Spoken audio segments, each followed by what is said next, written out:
The stagecoach lurched to a stop in front of the dusty general store, and Beatrice Sullivan stepped down into the afternoon heat of Aurora, Colorado, her worn carpetbag clutched tight against her ribs like a shield she knew would do no good. The year was 1878, and this was her third attempt at starting over, each previous town having chewed her up and spit her out with less ceremony than a ranch hand discarding tobacco juice. She had learned not to expect kindness from strangers, not to hope for soft landings or gentle words, and certainly not to believe that any place could feel like home when you arrived with nothing but the clothes on your back and a reputation for being unlucky that seemed to follow her like a shadow at high noon. "Watch your step, miss," the driver called down, already turning his attention to the other passengers, a well-dressed couple who looked at Beatrice with the kind of polite disinterest reserved for furniture or livestock. She had grown accustomed to that look too, the one that said she was unremarkable, forgettable, the kind of woman who faded into the background of every room she entered. The main street of Aurora stretched before her, lined with wooden buildings that leaned slightly to one side as if tired from holding themselves upright in the Colorado wind. She had been told there was work here at the boarding house, scrubbing floors and changing linens for miners and ranch hands who passed through town. It was the same work she had done in Wyoming before the boarding house owner's son had taken liberties that left her fleeing in the middle of the night, and the same work she had done in Kansas before a fire had destroyed the establishment and left her unemployed with winter coming on fast. Hardship was what she knew, what she expected, what she had learned to endure with her jaw set and her eyes forward. She started walking toward the address she had been given, her boots kicking up small clouds of dust with each step. The August sun beat down mercilessly, and she could feel sweat beginning to dampen the back of her dress. A group of men stood outside the saloon, their conversation stopping abruptly as she passed. She kept her gaze straight ahead, knowing better than to make eye contact, knowing that attention from men usually meant trouble of one kind or another. "You look lost," a voice said, and she jumped slightly despite herself. The man who had spoken was leaning against a hitching post, one boot crossed over the other in a posture that suggested he had all the time in the world. He was tall, with sun-darkened skin and light brown hair that curled slightly at the edges beneath his worn hat. His eyes were blue, the kind of blue that reminded her of the sky before a storm, and they were looking at her with something that was not quite curiosity and not quite concern. "I am not lost," Beatrice said, her voice coming out sharper than she intended. "I know exactly where I am going." "Did not mean to offend," the man said, straightening up. "Just that you look like you have been traveling a while, and folks who just arrived sometimes do not know that the boarding house moved locations about 3 months back. If you are looking for Mrs. Henderson's place, it is not on Oak Street anymore." Beatrice felt her stomach sink. Of course things would not be straightforward, of course there would be complications before she even set foot in her new place of employment. "Where is it now?" she asked, trying to keep the weariness out of her voice. "Other end of town, past the church and the schoolhouse. It is a yellow building with green shutters, cannot miss it." He paused, studying her face with an intensity that made her want to look away. "I am heading that direction myself." "I could walk with you, show you the way." "That is not necessary," Beatrice said quickly. She had learned that accepting help from men usually came with strings attached, invisible debts that they would call in when it suited them. "I can find it on my own." "I am sure you can," the man agreed, but he fell into step beside her anyway. "Name is Thomas Wyatt. Most folks call me Tom. I work at the ranch just outside town, but I come in a few times a week for supplies and such." Beatrice did not offer her own name, hoping that silence would discourage him from continuing the conversation.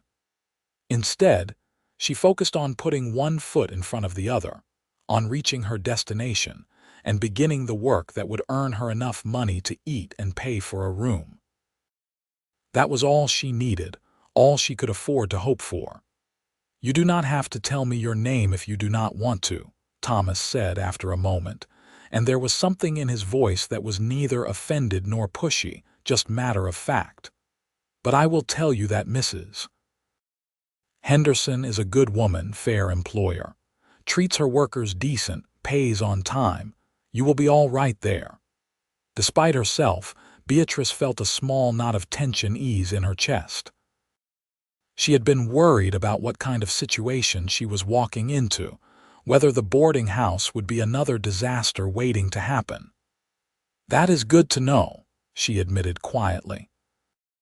They walked in silence for a few minutes, passing the post office and a dry goods store with displays of canned foods and bolts of fabric in the windows.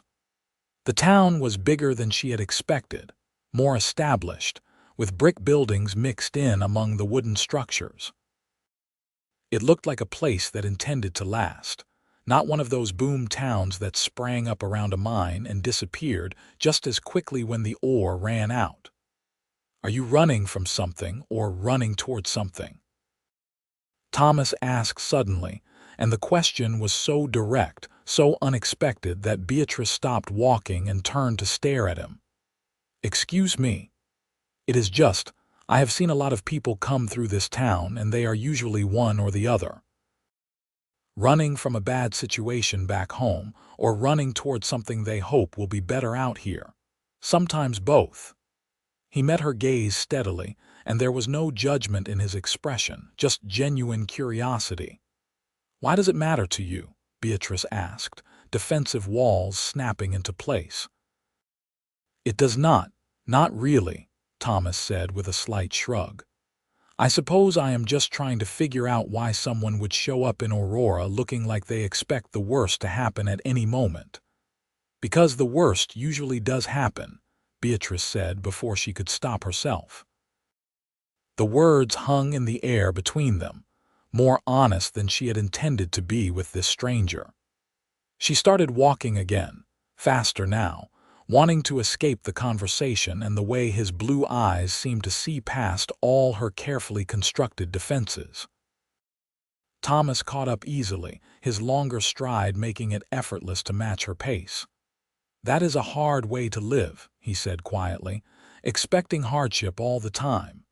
"It is realistic," Beatrice countered. "Hope is for people who can afford to be disappointed."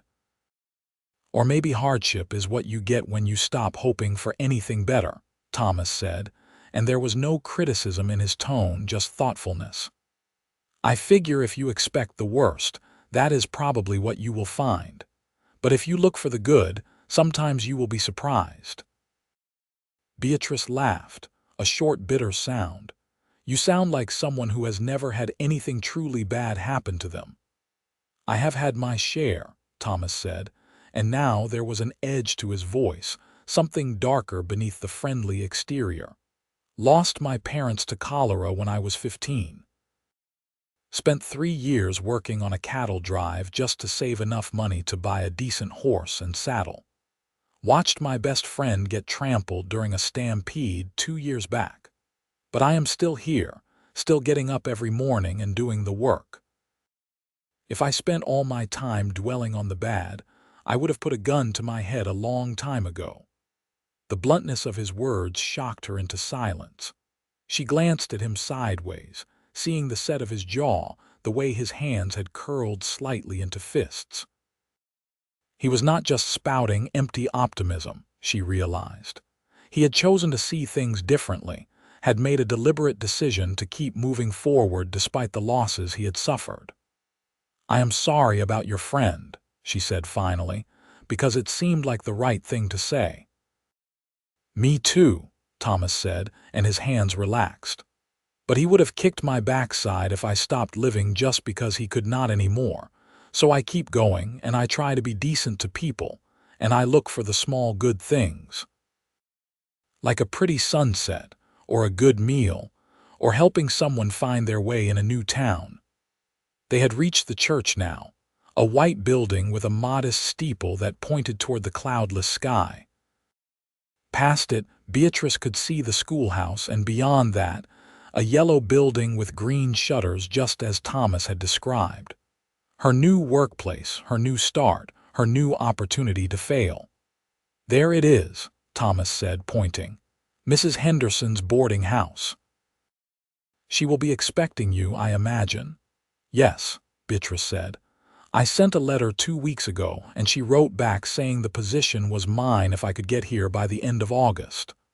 "Well, you made it with time to spare," Thomas said. "That is something." They walked the remaining distance, and Beatrice found herself wondering why this man was being so kind to her. What did he want? What was his angle? In her experience, nobody did anything without expecting something in return, especially not men who went out of their way to help strange women. As if reading her thoughts, Thomas said, "I am not looking for anything from you if that is what you are thinking. I just remember what it was like to be new in a place, not knowing anybody, not sure who to trust. Somebody helped me when I first came to Aurora, gave me a chance when I needed one. I figure the least I can do is pass that along." They stopped in front of the boarding house, and Beatrice could see faces in the windows, curious eyes watching the new arrival. "Thank you for showing me the way," she said stiffly, still not entirely sure what to make of Thomas Wyatt. "You are welcome," Thomas said, tipping his hat. "I am sure I will see you around town. It is not so big that folks do not run into each other regular like." He started to walk away, then turned back. "And for what it is worth, I hope things go well for you here. I hope Aurora is the place where your luck turns around." Before Beatrice could respond, he was gone, striding back down the street with the easy confidence of someone who belonged exactly where he was. She watched him go for a moment, then turned and climbed the steps to the boarding house, reminding herself not to read too much into a simple act of kindness. In her experience, good things did not last, and people who seemed helpful usually revealed their true colors sooner or later. The door opened before she could knock, and a woman in her 50s with graying hair and a no-nonsense expression looked her up and down. "You must be Beatrice Sullivan, right on time. I appreciate punctuality." She stepped aside to let Beatrice enter. "I am Margaret Henderson. Welcome to my establishment. Let me show you to your room, and then we will discuss your duties." The interior of the boarding house was clean and well-maintained, with polished wood floors and simple but sturdy furniture. Beatrice could smell bread baking somewhere in the back, and the scent made her stomach growl, reminding her that she had not eaten since breakfast. Mrs. Henderson led her up a narrow staircase to the 3rd floor, where a small room with a sloped ceiling waited. It contained a bed, a washstand, a small dresser, and a window that looked out over the street. "This is yours," Mrs. Henderson said. "Meals are provided as part of your wages, 3 times a day when you are not working. You will be responsible for cleaning the guest rooms, doing laundry, helping with meal preparation and service, and whatever else needs doing. I expect hard work, but I pay fair and I treat my employees with respect as long as they do the same for me. Do we have an understanding?" "Yes, madam," Beatrice said, setting her carpetbag on the bed. The room was small, but it was hers, and the bed looked more comfortable than the sagging mattress she had slept on in Wyoming. This could work, she told herself. This could be the place where she finally gained some stability. Good. "You can settle in tonight and we will start fresh in the morning. Supper is at 6. Do not be late." Mrs. Henderson left, closing the door behind her with a firm click. Beatrice sat on the bed, testing the mattress. It was firm but not uncomfortable. She looked around the room, taking in the plain walls, the small mirror above the dresser, the curtains that could be drawn across the window for privacy. It was not much, but it was more than she had had in a long time. A space of her own, a job that might last, a chance to save some money and maybe, eventually, figure out what came next. Her mind drifted back to Thomas Wyatt, to his easy smile and his talk of looking for good things. She wondered what it would be like to live that way, to wake up expecting something other than hardship. It seemed impossibly naive, like believing in fairy tales when you were old enough to know better. And yet, there had been something genuine in his manner, something that suggested he actually meant what he said. She shook her head, pushing thoughts of the cowboy aside. Men were trouble, relationships were complications she could not afford, and the sooner she forgot about blue eyes and kind words, the better off she would be. She had work to do, a new life to build, and no room for distractions. The next morning arrived with pale light filtering through her window and the sound of activity from the floors below. Beatrice dressed quickly in her plainest work dress and made her way downstairs, where Mrs. Henderson was already in the kitchen, supervising a younger woman who was frying eggs and bacon on the massive cast-iron stove. "This is Sarah," Mrs. Henderson said by way of introduction. "She has been with me for 2 years and knows how things work around here. You will be working alongside her until you learn the routine. Sarah, this is Beatrice, our new hire." Sarah was perhaps a few years younger than Beatrice, with dark hair pulled back in a practical bun and a friendly smile. "Nice to meet you. Do not worry, it is not hard once you get the hang of things. Mrs. Henderson is strict but fair, and the boarders are mostly decent folks." The morning passed in a blur of activity. Beatrice learned where the linens were stored, how Mrs. Henderson liked the beds made with hospital corners, which rooms were occupied and which were empty. She hauled buckets of water up the stairs, stripped soiled sheets, scrubbed floors until her knees ached and her hands were red and raw. It was hard work, physically demanding in a way that left no room for overthinking or worrying about the future. By lunchtime, she was exhausted but felt a sense of accomplishment she had not experienced in months. "You did good this morning," Sarah said as they sat down to eat bowls of stew in the kitchen. "Some girls cannot handle the work, but you kept up just fine." "I am used to hard work," Beatrice said, spooning up the thick vegetable stew. It was hot and filling, and she realized just how hungry the morning's labor had made her. "Where are you from originally?" Sarah asked, her curiosity friendly rather than intrusive. "Pennsylvania," Beatrice said, which was true enough. "But I have moved around a fair bit since then." "Me too. I came out here from Ohio. Wanted to see something different, I guess. Turns out Colorado is pretty different from anything I knew back home." Sarah laughed. "Sometimes I miss the green, you know. Everything here is so brown and dry. But the mountains are beautiful, especially when they get snow in winter." They chatted easily through lunch, and Beatrice found herself relaxing slightly.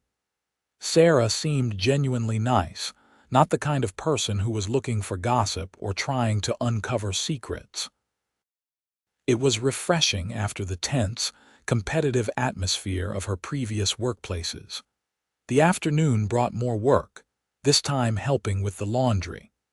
Behind the boarding house was a yard with clotheslines and a large kettle for boiling water. Beatrice and Sarah spent hours washing sheets and towels, scrubbing stubborn stains, wringing out the heavy wet fabric and hanging it to dry in the hot sun.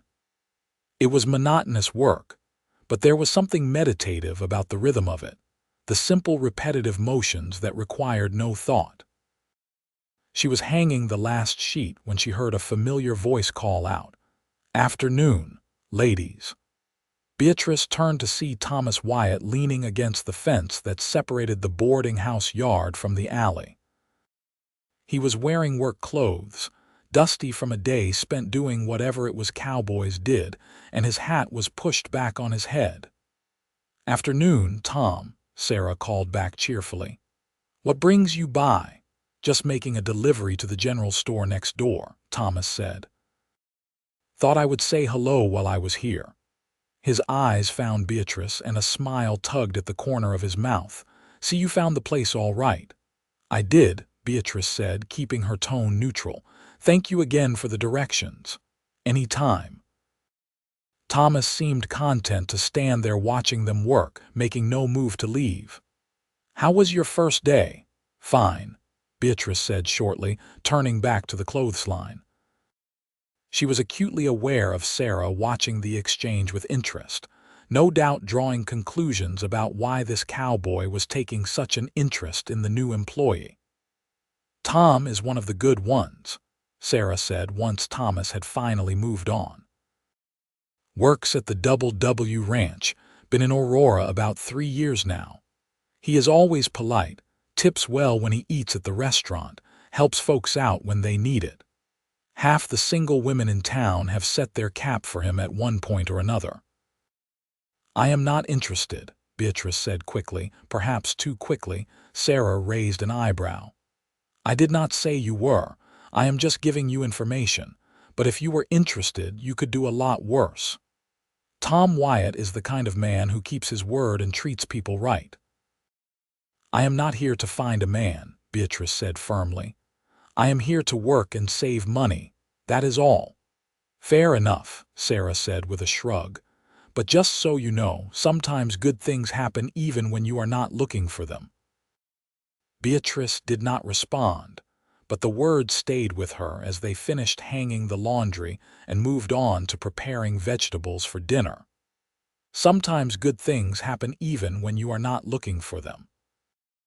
It sounded like something Thomas would say, another optimistic platitude that ignored the harsh realities of life. She had learned better than to believe in unexpected good fortune. The days settled into a routine. Beatrice woke early, worked hard, ate the meals Mrs. Henderson provided, and fell into bed exhausted each night.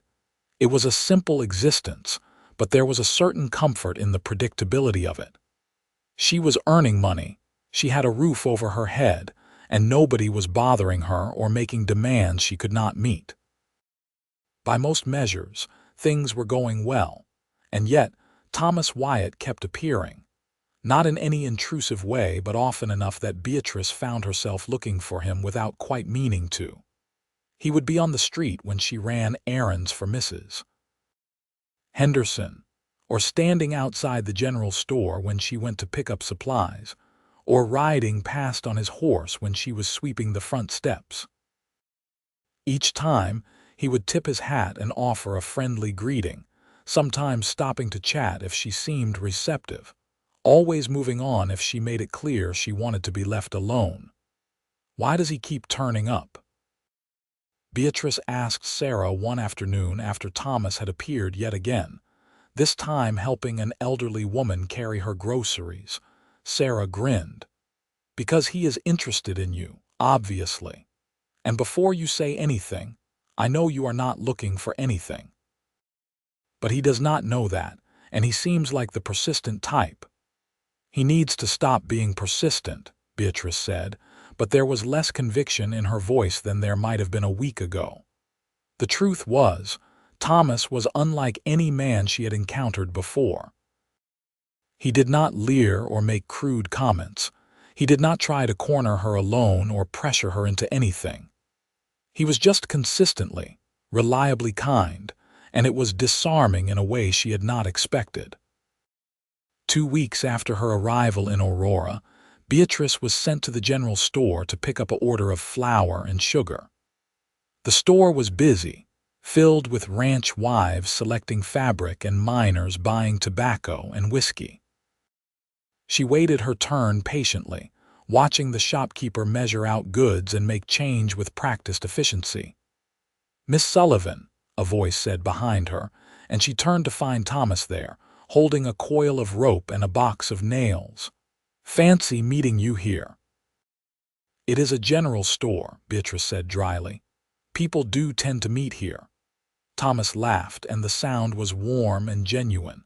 Fair point. How have you been? Settling in all right. I have been fine, Beatrice said. Working hard, earning my keep. Nothing particularly interesting to report. Sometimes uninteresting is good, Thomas said. Means nothing has gone wrong. I suppose that is one way to look at it. Beatrice moved forward as the customer ahead of her finished their transaction.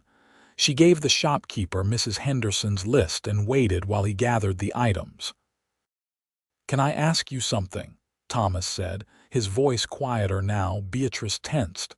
Here it was, the moment when he would reveal what he actually wanted, what price he expected her to pay for his friendliness.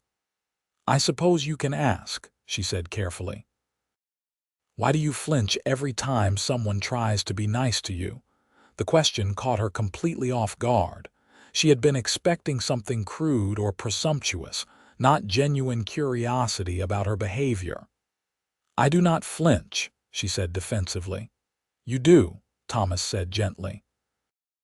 Every time I say something kind, or Sarah compliments your work, or Mrs. Henderson praises you for finishing a task well. You get this look on your face like you are waiting for the other shoe to drop. Like you cannot believe anyone would be nice without wanting something in exchange. Beatrice felt her cheeks flush. Maybe that is because people usually do want something in exchange. Not everyone, Thomas said. Some people are just nice because that is who they are. In my experience, those people are rare, Beatrice said. The shopkeeper handed her the sack of flour and sugar, and she paid with the money Mrs. Henderson had given her. Thank you, she said to the shopkeeper, then turned to leave. Thomas followed her out onto the street. What happened to you? He asked, and there was such genuine concern in his voice that Beatrice felt something crack inside her chest, some defensive wall she had been maintaining through sheer force of will. Nothing that does not happen to 100 other women, she said tiredly. I trusted people who did not deserve it. I believed promises that were lies. I learned the hard way that the world is not kind to women who have nothing and nobody. And now I am careful, because being careful is what keeps me safe. Thomas was quiet for a moment, and when he spoke, his voice was sad. That is no way to live. It is the way I have to live, Beatrice said. I cannot afford to be hurt again. I cannot afford to trust the wrong person or make another mistake. So I keep my head down, I do my work, and I do not let anyone get close enough to disappoint me. And if someone wants to get close not to disappoint you but because they think you are worth knowing, Thomas asked, what then? Beatrice met his eyes, those storm blue eyes that seemed to see right through her. Then they are fooling themselves, she said quietly, because I am not worth the effort. I am just a woman who keeps ending up in bad situations, and eventually I will end up in another one. That is just how my life goes. I do not believe that, Thomas said firmly. I think you have had some bad luck, and I think people have treated you poorly, but that does not mean that is all you deserve. That does not mean good things cannot happen for you. Why do you care? Beatrice asked, and she hated the way her voice trembled slightly. You do not know me. You do not know anything about me. Why does it matter to you whether I am happy or miserable? Thomas took a step closer, and Beatrice did not back away. Because when I look at you, I see someone who is drowning but refusing to reach for the rope. I see someone who has convinced herself that she does not deserve to be saved. And I think that is wrong. I think everyone deserves a chance at happiness, even people who have had more than their share of hardship. You do not know what you are talking about, Beatrice said, but the words lacked conviction. There was something in his tone, in the way he was looking at her, that made her want to believe him. Made her want to imagine that maybe, just maybe, things could be different here in Aurora. Maybe I do not, Thomas admitted, but I would like to. I would like to know your story, to understand where you came from and what brought you here. Not because I want to use it against you, but because I think you are interesting and brave and stronger than you give yourself credit for." "I am not brave," Beatrice said. "Brave people fight back. I just keep running." "Surviving is brave," Thomas said. "Getting up every day and trying again even when you have every reason to give up, that is brave. Coming to a new town alone with nothing but hope for a job and a fresh start, that is brave. You might not see it that way, but I do." Beatrice felt tears prickling at the corners of her eyes, and she blinked them back furiously. She could not remember the last time anyone had spoken to her like this, as if she mattered, as if her struggles were worth acknowledging. "I need to get back," she said, clutching the sack of flour and sugar to her chest. "Mrs. Henderson will be wondering where I am." "All right," Thomas said, stepping back to give her space. "But I meant what I said. You are worth knowing, Beatrice Sullivan. And I would like the chance to prove that not everyone is out to hurt you." She walked away without responding, her heart pounding hard in her chest. Part of her wanted to turn around, to tell him that maybe she would like to know him too, that maybe she was tired of being alone and afraid all the time. But the larger part, the part that had been hurt too many times to count, kept her moving forward. Trust was dangerous. Caring about someone was dangerous. The only safe choice was to keep her distance, but keeping her distance proved more difficult than she had anticipated. Thomas did not press her for anything, did not demand her time or attention, but he was always there, a steady presence on the periphery of her life. He would be in the restaurant when she went to pick up food orders for the boarding house, and he would always make sure to say hello. He would be riding past when she was hanging laundry, and he would wave. He would be at church on Sundays, sitting a few pews back, and she would feel his eyes on her even when she did not turn around to look. "He is courting you," Sarah said one evening as they prepared the dining room for supper. "In his own quiet way, Tom Wyatt is courting you." "He is not," Beatrice protested. "He is just friendly." "He is friendly to everyone, but he does not look at everyone the way he looks at you," Sarah said. "Trust me, I have lived here long enough to know the difference. That man is smitten." "Then he is wasting his time," Beatrice said, though the words felt hollow even to her own ears. The truth was, she had started looking forward to those chance encounters, started feeling disappointed on days when she did not see him. It was dangerous territory, letting herself care about whether or not a particular cowboy crossed her path, but she seemed unable to stop herself. A month after her arrival in Aurora, a dance was announced to celebrate the town's founding. Mrs. Henderson gave all her employees the evening off, encouraging them to attend and enjoy themselves. Beatrice had no intention of going, but Sarah was insistent. "You have been working non-stop since you arrived," Sarah said. "One night of fun will not kill you. Besides, the whole town will be there. It will be a good chance to meet people, make some friends." "I do not need friends," Beatrice said, but she said it without conviction. The truth was, she was lonely. She had spent so long keeping people at arm's length that she had forgotten what it felt like to truly connect with anyone. And part of her, a small, reckless part that was tired of being careful all the time, wanted to go to the dance. Wanted to wear something other than her work dress. Wanted to hear music and see people laughing and maybe, just maybe, allow herself one evening of normalcy. "You are coming," Sarah declared. "I will not take no for an answer. I have a dress you can borrow if you do not have anything suitable." And so Beatrice found herself standing in front of the small mirror in her room that evening, wearing a borrowed dress of deep green that brought out the color of her eyes. Sarah had helped her pin up her hair, and for the first time in months, Beatrice looked like something other than an exhausted working woman. She looked young, she realized with a start. She was only 24, though she often felt decades older. The dance was being held in the town hall, a large building that served multiple purposes depending on the needs of the community. By the time Beatrice and Sarah arrived, the place was already crowded with people. A group of musicians played fiddle and guitar in one corner, and couples swirled across the floor in patterns that looked chaotic but somehow worked. Tables lined the walls, laden with food and punch, and children ran between the adults, shrieking with laughter. "This is nice," Beatrice admitted, watching the scene with something approaching wonder.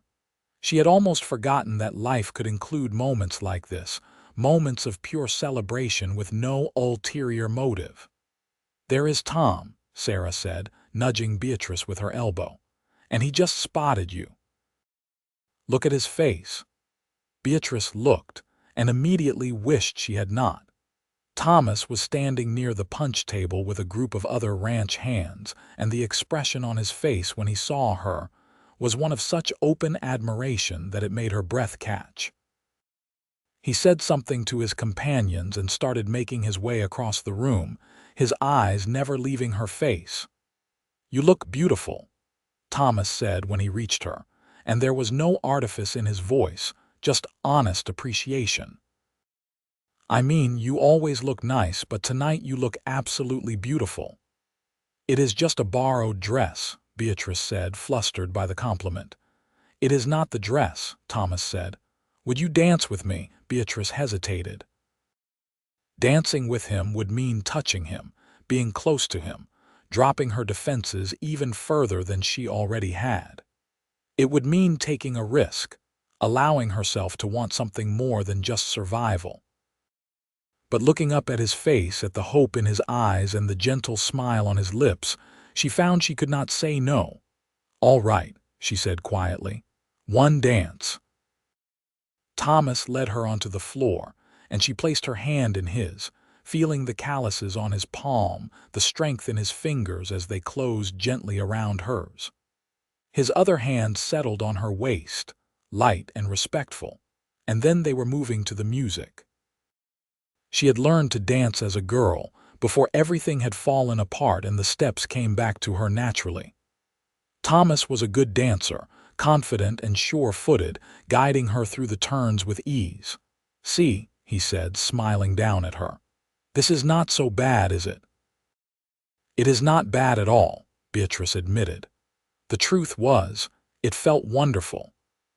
The music, the movement, the feeling of being held by someone who seemed to genuinely care about her well-being, it all combined into something that felt dangerously close to happiness. They danced through 3 songs without speaking, and Beatrice found herself relaxing into his arms, allowing herself to enjoy the moment without immediately looking for what could go wrong. When the music finally paused and the musicians took a break, Thomas led her off the floor toward the punch table. "You are a good dancer," he said, handing her a cup of punch. "Where did you learn?" "My mother taught me when I was young," Beatrice said, "before she died." "I am sorry," Thomas said. "How old were you?" 12. "It was consumption. My father passed 2 years later from the same thing. That was when I went to work for my first boarding house." She had never told anyone this before, had never seen the point in sharing her history. But somehow, talking to Thomas felt easy, natural. "That must have been hard," Thomas said, "being so young and having to make your own way." "It was what it was," Beatrice said. "I did what I had to do to survive. That is all any of us can do." "We can do more than just survive," Thomas said. "We can live. We can find joy even in hard circumstances. We can connect with people and build something good." He paused, looking at her intently. "I want to build something good with you, Beatrice. I know you do not trust easily and I understand why, but I am willing to wait. I am willing to prove to you that not all men are like the ones who hurt you before." "You do not know what you are asking for," Beatrice said, but her voice was shaking. "I am not some prize to be won. I am damaged goods, Thomas." I have been through things that changed me, made me hard and suspicious and difficult. You think you want to know me, but you do not know what that actually means." "Then tell me," Thomas said. "Tell me everything. Let me know the worst of it, and then let me decide whether I still want to be here." Beatrice looked around the crowded hall, at all the people laughing and dancing and enjoying themselves. This was not the place for the conversation they were about to have. "Not here," she said. "Can we go outside?" Thomas nodded and followed her out of the hall into the cool evening air. The sun had set while they were inside, and stars were beginning to appear in the darkening sky. They walked without speaking until they reached the church, sitting down on the steps that led up to the white-painted doors. "All right," Beatrice said, steeling herself. "You want to know my story? Here it is. When I was 14 and working at my first boarding house, the owner's son decided he was entitled to certain privileges. When I fought him off, I was fired for being a troublemaker. The next place was better for a while until a guest assaulted me in his room. I reported it, and the owner called me a liar and threw me out without my wages. In Wyoming, I thought things might be different. The woman who ran the boarding house there was kind, or so I thought.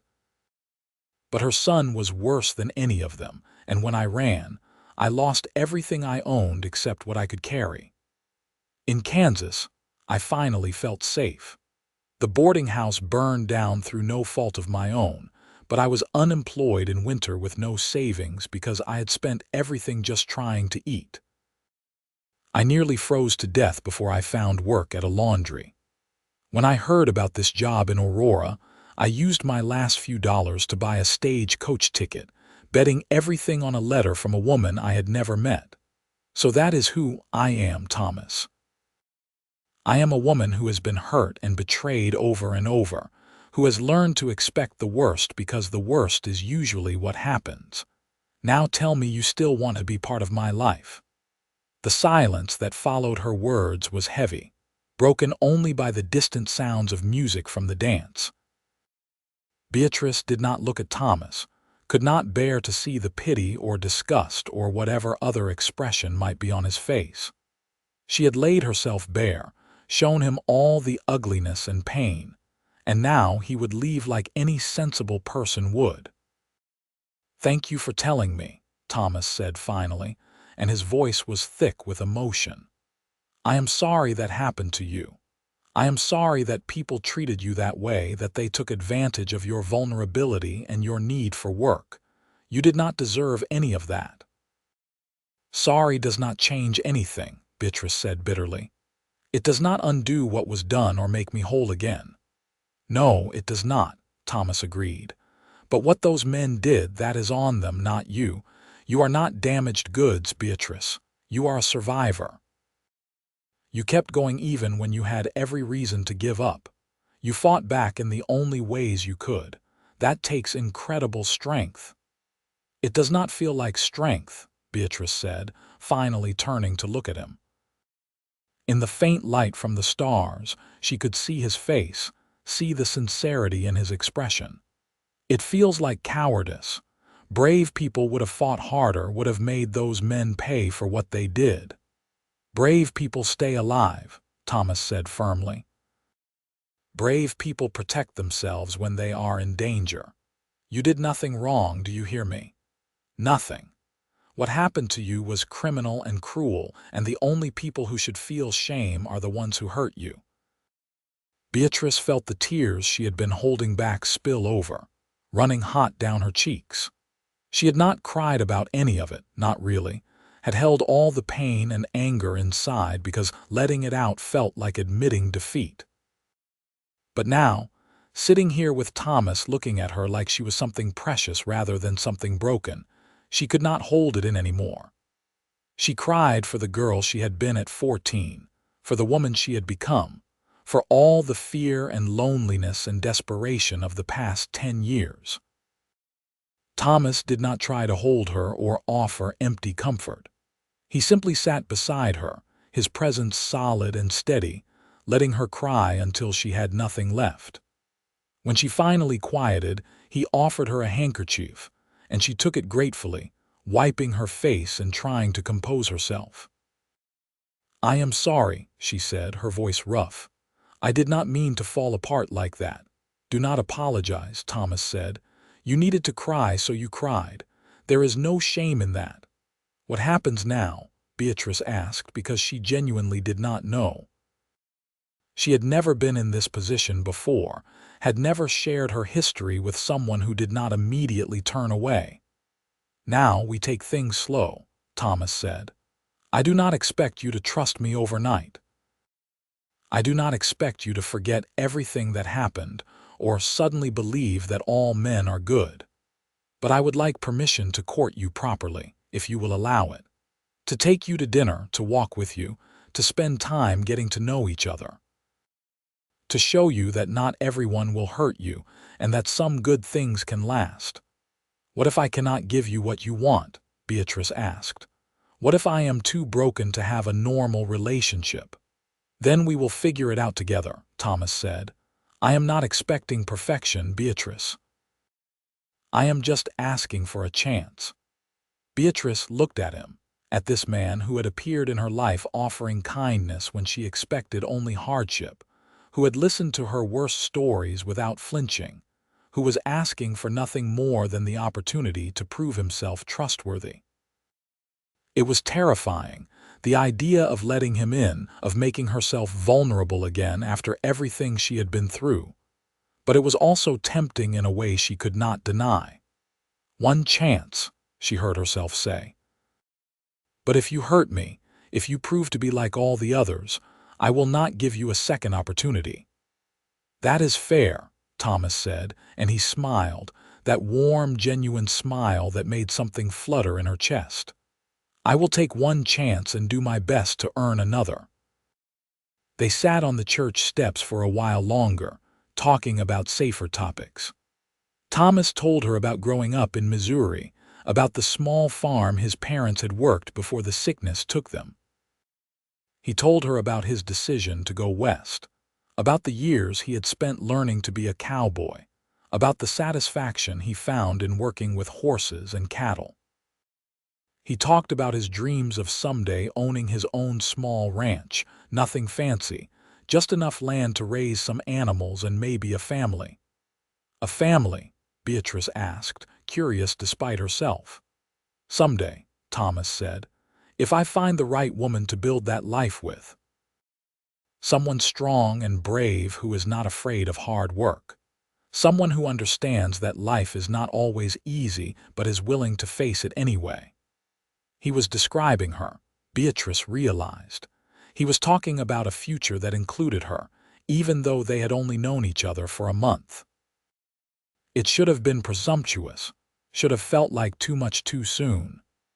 Instead, it felt like possibility. Over the following weeks, Thomas courted her with a patience and gentleness that continued to surprise her.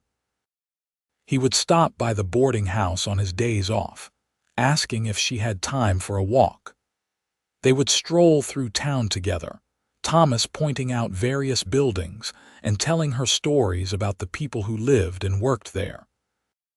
He introduced her to other people, not as his conquest or his prize, but simply as someone he cared about. He never pushed for more than she was ready to give, never made her feel obligated to reciprocate his feelings before she was ready. Slowly, carefully, Beatrice began to let her guard down. She found herself laughing at his jokes, looking forward to his visits, missing him on the days when he was busy at the ranch. She told him more about her life, about her dreams before everything had fallen apart, about her secret love of reading and her wish that she had been able to attend school for longer than she had. Thomas listened to everything with genuine interest, asking questions, remembering details from previous conversations. He brought her books from the general store, knowing she had little money to spend on such luxuries. He brought her wildflowers picked from the fields around the ranch. He brought her stories of his day, sharing the funny moments and the frustrating ones with equal willingness. And gradually, Beatrice realized that she was falling in love with him, that the feelings she had been trying to keep contained were growing beyond her control. It scared her, loving someone this much. It gave him power to hurt her in ways that previous men had never managed, because she had never cared about them the way she cared about Thomas. But it also felt right in a way nothing else ever had. When she was with him, the world seemed less harsh, less threatening. When she was with him, she could almost believe that good things were possible. 3 months after the dance, Thomas asked her to come out to the ranch to meet his employer and see where he worked. Beatrice agreed, curious about this place that took up so much of his time. They rode out on a Sunday afternoon, Beatrice perched behind Thomas on his horse, her arms wrapped around his waist. The ranch was beautiful, sprawling acres of grazing land with the mountains rising dramatically in the background. "This is incredible," Beatrice said as Thomas helped her down from the horse. "I had no idea it was so big." "The Double W is one of the larger operations in the area," Thomas said proudly. "Mr. Wallace treats his workers well, pays fair wages. I have been saving most of what I earn, putting it toward that ranch I told you about." He showed her around, introducing her to the other cowboys, pointing out the different buildings and their purposes. The men were friendly and respectful, tipping their hats and making polite conversation before returning to their work. Beatrice could see that Thomas was well liked here, that he had found his place in this community. They sat on a fence overlooking a pasture where horses grazed peacefully. "I love it here," Thomas said. "But I think I would love it anywhere as long as I was doing work that mattered and living somewhere beautiful." "Do you ever think about leaving?" Beatrice asked. "Only if I found something better," Thomas said. "A place of my own, maybe, or if someone I cared about needed to be somewhere else. I am not tied to Aurora specifically, just to the life I have built here." "And if that someone wanted to stay in Aurora," Beatrice asked carefully, "would that be all right with you?" Thomas turned to look at her, and she could see understanding dawning in his eyes. "Are you saying you want to stay? That you are thinking about a future here?" "I am thinking about a lot of things," Beatrice admitted. "I am thinking about how different this place is from everywhere else I have been. I am thinking about how I have a good job and a safe place to live and people who treat me with respect. I am thinking about you and how you have kept every promise you made, how you have been patient and kind even when I did not make it easy." "You never have to make things easy," Thomas said. "I am not with you because it is easy. I am with you because I love you." The words hung in the air between them, simple and profound. Beatrice felt her heart skip a beat, felt all the air leave her lungs in a rush. "You love me," she said, needing to hear him confirm it. "I love you," Thomas repeated, turning to face her fully. "I have loved you since the day you stepped off that stagecoach looking like you expected the world to chew you up and spit you out. I loved your strength even when you could not see it yourself. I loved your determination to keep going even when you did not believe things would get better. And I love the woman I have gotten to know these past months, the one who laughs at my terrible jokes and listens to my rambling stories and is slowly starting to believe that good things can be hers too." Beatrice felt tears pricking her eyes again, but this time they were not tears of pain or grief. They were tears of relief, of joy, of the overwhelming realization that she had found something real and true in the last place she expected. "I love you too," she said, and the words felt like stepping off a cliff, terrifying and exhilarating all at once. "I did not want to, I tried not to, but I do. I love you, Thomas Wyatt." Thomas smiled, that beautiful warm smile that lit up his whole face, and leaned in slowly, giving her time to pull away if she wanted. But Beatrice did not pull away. She closed the distance between them and kissed him, tasting sun and dust and possibility. His arms came around her, holding her gently like she was something precious, and she melted into his embrace. When they finally pulled apart, both slightly breathless, Thomas rested his forehead against hers. "I want to marry you," he said. "I know it might be too soon. I know you might need more time, but I want you to know that this is not casual for me.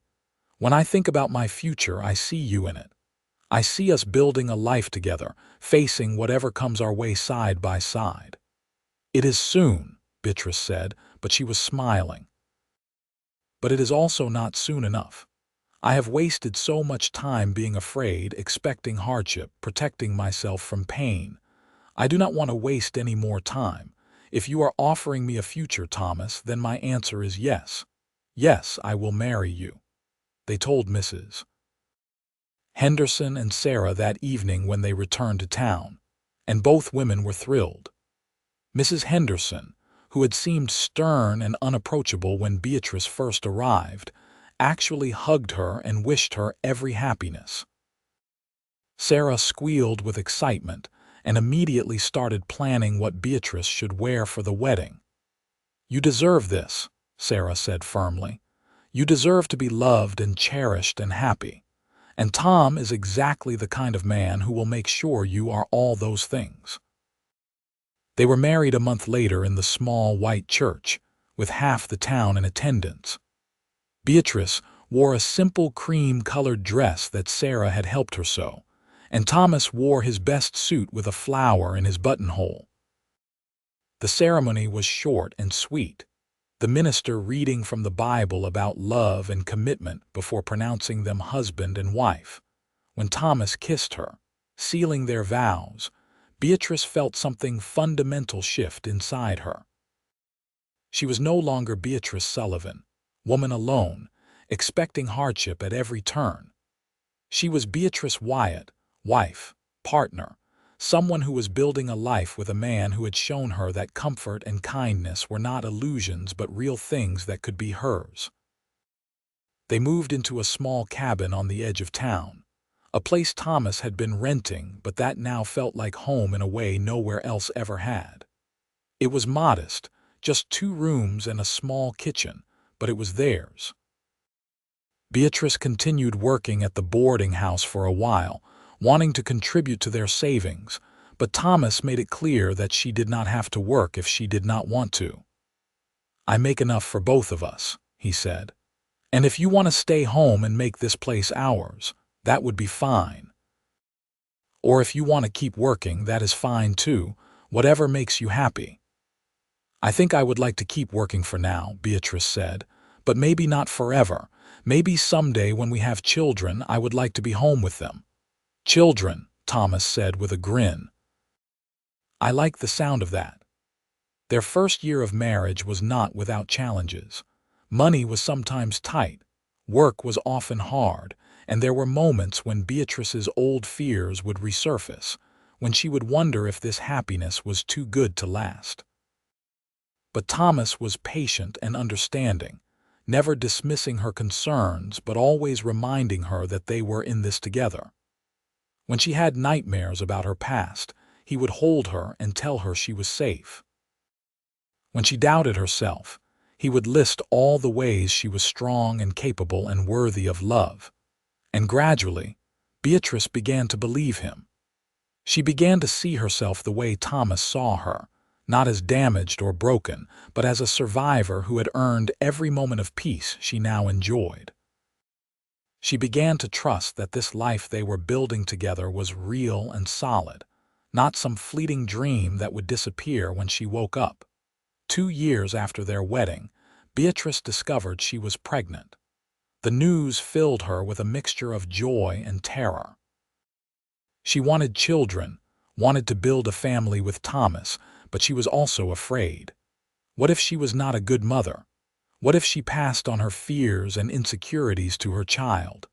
What if something went wrong? Thomas, as always, was her anchor. "You will be a wonderful mother," he told her, his hand resting gently on her still flat stomach. "Our child will be lucky to have you, and whatever fears you have, whatever challenges we face, we will handle them together." Their son was born on a cold January morning in 1881, after a long and difficult labor that left Beatrice exhausted but triumphant. They named him Daniel, after Thomas's father, and from the moment she held him, Beatrice understood a depth of love she had never experienced before. This tiny person, so vulnerable and dependent, was hers to protect and nurture. She would make sure he grew up knowing he was wanted and cherished, that he never felt the loneliness and fear that had defined her own childhood. Thomas was a devoted father, taking to the role with the same patient kindness he brought to everything else. He would walk the floor with Daniel when the baby was fussy, singing cowboy ballads in his off-key voice until Daniel settled. He would help with the endless feedings and diaper changes, never complaining that it was women's work. He was simply present, fully engaged in their life together. By the time Daniel was 2, Thomas had saved enough money to make an offer on a small parcel of land just outside Aurora. It was not much, only 100 acres, but it was theirs. They built a modest house together, Thomas doing most of the heavy work while Beatrice helped where she could, Daniel playing in the dirt nearby. They bought a few head of cattle and some chickens, started a vegetable garden, began the slow work of creating something lasting. "This is what I wanted," Thomas said one evening as they sat on the porch of their new home, watching the sun set over the mountains. Daniel was asleep inside, and the evening was peaceful and quiet. A place of our own, a family, a life that means something. "It is what I wanted too," Beatrice said, leaning against his shoulder, "though I did not know it until I found it, until I found you." "You gave me a gift," Thomas said, turning to look at her. "When you took a chance on me, when you let me prove that not all men are cruel, when you opened your heart despite all the reasons you had to keep it closed, you gave me the gift of your trust, and I will never take that for granted." "You gave me a gift too," Beatrice said. "You showed me that hardship does not have to be the only thing in life. You gave me comfort when I arrived expecting the worst. You called it our beginning when I thought I had reached the end. You saved me, Thomas, in ways you will never fully understand." "We saved each other," Thomas said, kissing her forehead. "And we built something good together." Over the years, their ranch grew. They added more cattle, bought more land, built a bigger house to accommodate their expanding family. Beatrice gave birth to 2 more children, a daughter they named Rose and another son they named James. Each time, Thomas was there, supporting her through the pregnancies and deliveries, sharing in the joy and the sleepless nights that came with new babies. The children grew up knowing they were loved, surrounded by the security and comfort that Beatrice had lacked in her own childhood. She made sure to tell them often how precious they were, how proud she was of them. She wanted them to have the confidence and self-assurance that only comes from knowing you are valued. Thomas taught the children about ranching, about the importance of hard work and treating animals with respect. He taught them to ride horses, to mend fences, to read the weather and the land. But he also taught them about kindness, about looking out for people who needed help, about building a life based on integrity rather than greed. As Beatrice watched her children grow, watched them become confident, capable people, she sometimes thought back to that day when she had stepped off the stagecoach in Aurora, expecting nothing but more hardship. She had been so convinced that good things were not meant for her, that she was destined to a life of struggle and loneliness. And then Thomas had appeared, offering directions and kindness and eventually so much more. "You ever regret it?" she asked him one night after the children were in bed. They were in their 30s now, settled and established, but sometimes Beatrice still needed reassurance. "Do you ever wish you had chosen someone else, someone less complicated?" "Never," Thomas said without hesitation. "You are the best thing that ever happened to me, Beatrice. Every day with you is a gift. Every moment of our life together is something I treasure. Even the hard times, Beatrice asked. The years when we barely had enough money to eat. The times when I would panic over nothing. The arguments and the struggles, even those, Thomas confirmed. Because they were ours. Because we faced them together and came out stronger on the other side. I would not trade our life for anything. Beatrice believed him.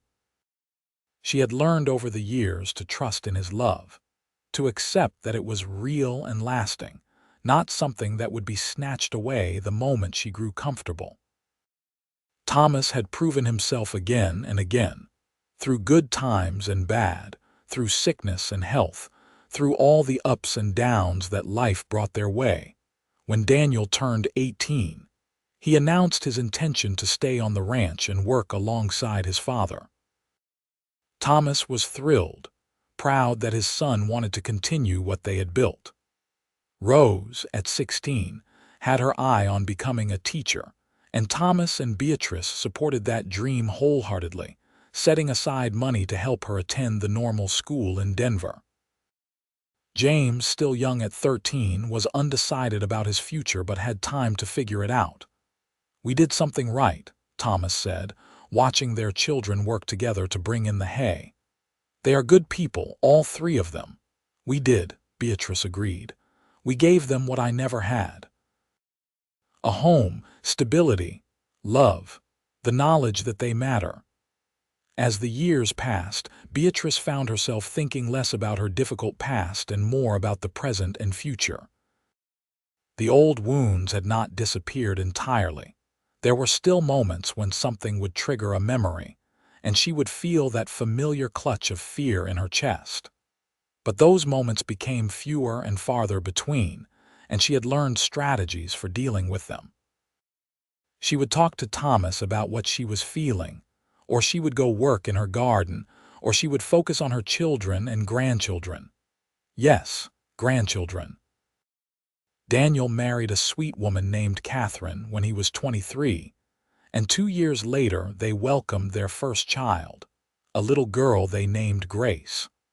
Holding her granddaughter for the first time, Beatrice felt a profound sense of accomplishment. She had not only survived her own difficult childhood and young adulthood, but she had created something better for the next generation.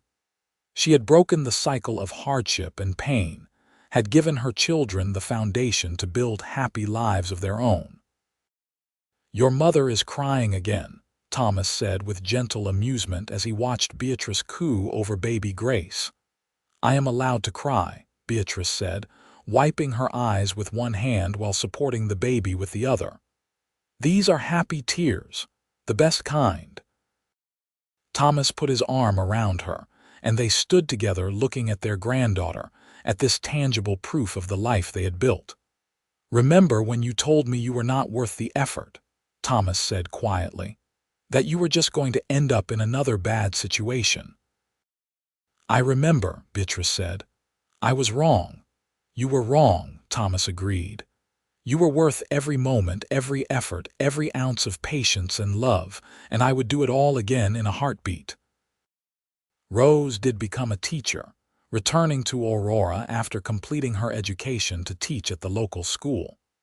She was passionate about her work, determined to give children the opportunities that education could provide. She married a lawyer from Denver, a thoughtful man who treated her with the respect and equality she deserved. They divided their time between Denver and Aurora, and Rose always made sure to visit her parents frequently. James eventually decided to follow a different path, becoming a skilled carpenter and builder. He helped construct many of the new buildings that went up in Aurora as the town continued to grow and prosper.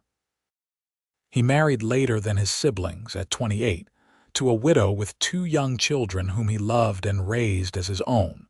Through it all, through the weddings and births, through the challenges and celebrations, Thomas and Beatrice remained each other's constant. They had grown older together, gray creeping into their hair, lines forming around their eyes and mouths. But the love between them had not diminished with time. If anything, it had deepened, strengthened by years of shared experience and mutual support. On their 30th wedding anniversary, their children and grandchildren gathered at the ranch for a celebration. There was food and music and laughter, the house filled with the sounds of family. As Beatrice looked around at all these people, at the life she and Thomas had created together, she felt overwhelmed with gratitude. "Speech," Daniel called out, and the others took up the chant. "Speech, speech." Thomas stood, pulling Beatrice up beside him. All right," he said, grinning at their assembled family. "I will say a few words." He turned to Beatrice, taking her hand. 30 years ago, I married the strongest, bravest, most remarkable woman I had ever met. She did not see herself that way at the time, but I did.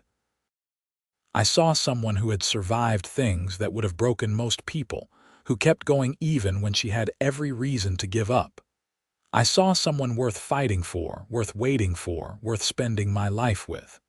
He paused, his voice growing husky with emotion. These 30 years have been the best of my life. Every day with you has been an adventure, a blessing, a gift I never take for granted. You have made me a better man, a better father, a better person in every way that matters. And I want you to know, in front of all these people we love, that I would choose you again. Every single time, in every possible circumstance, I would choose you. Beatrice was crying openly now, not caring who saw. "I would choose you too," she said, her voice breaking. "You gave me something I never thought I could have. You gave me a home, a family, a life worth living. You saw me when I felt invisible, valued me when I thought I was worthless, loved me when I could not love myself. You called what we had our beginning when I thought everything had ended. And you were right. It was our beginning, and every day since has been better than I ever imagined possible."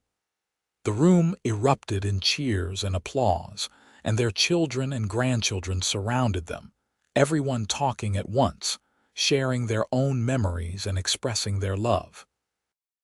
It was chaotic and loud and perfect, exactly what family should be. That night, after everyone had gone home or gone to bed, Thomas and Beatrice sat together on the porch swing they had installed years ago. The Colorado night was clear and cool, stars scattered across the sky like diamonds on black velvet. They sat in comfortable silence, hands clasped, watching the world sleep around them. "You ever think about how different things could have been?" Beatrice asked quietly. "If I had not come to Aurora, or if you had not been there that first day, or if I had been too scared to give you a chance." "Sometimes," Thomas admitted. "And it terrifies me, thinking about a life without you in it. But we did meet, and you did give me a chance, and we built all this together. That is what matters." "I arrived expecting hardship," Beatrice said, echoing the words they had spoken so many times over the years. "And you gave me comfort. And called it our beginning," Thomas finished, as he always did.